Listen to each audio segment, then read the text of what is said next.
Thank you.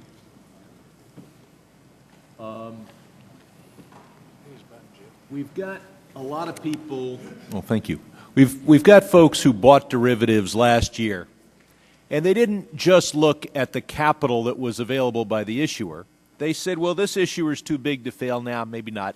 Too interconnected to fail, maybe not. Too well connected to fail. And these derivative purchasers correctly realized that the taxpayer would bail them out as it has. Today, derivatives are being sold. And the buyers of those derivatives are looking at their counterparty and they're saying, well, there may not be enough capital there, but one additional source of capital is there may be more bailout.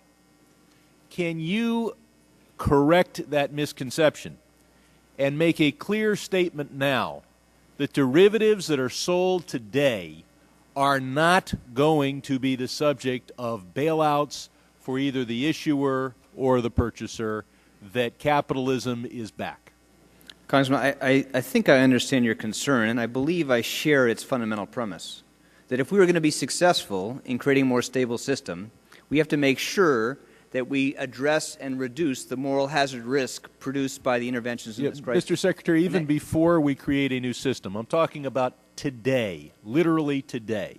Can you tell people who are buying derivatives today that they can't look to the taxpayer for any kind of bailout should the issuing party be unable to? Again, Congressman, let's start with your premise.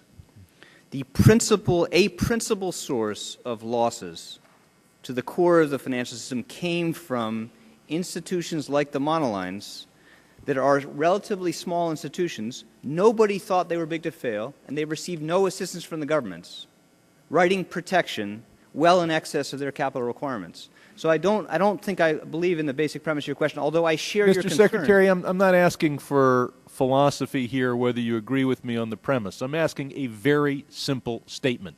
Is it at least theoretically possible that a derivative issued today will be subject to a bailout tomorrow?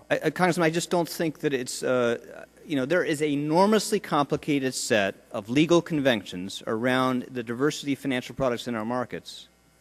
And I don't think that question, as you phrased it, I can respond to it. Let me ask the question a different way. Okay. Do you want to use this opportunity to tell the financial markets that there is no bailout or a possibility, or do you want to use this opportunity to tell our constituents that derivatives being sold today might result in the bailouts payments of tomorrow? Congressman, what I want to use this opportunity to do is to lay the case for why we need comprehensive oversight and regulation of the participants in the derivatives markets and those instruments. Mr. Secretary, I can understand why you'd prefer to answer somebody else's question.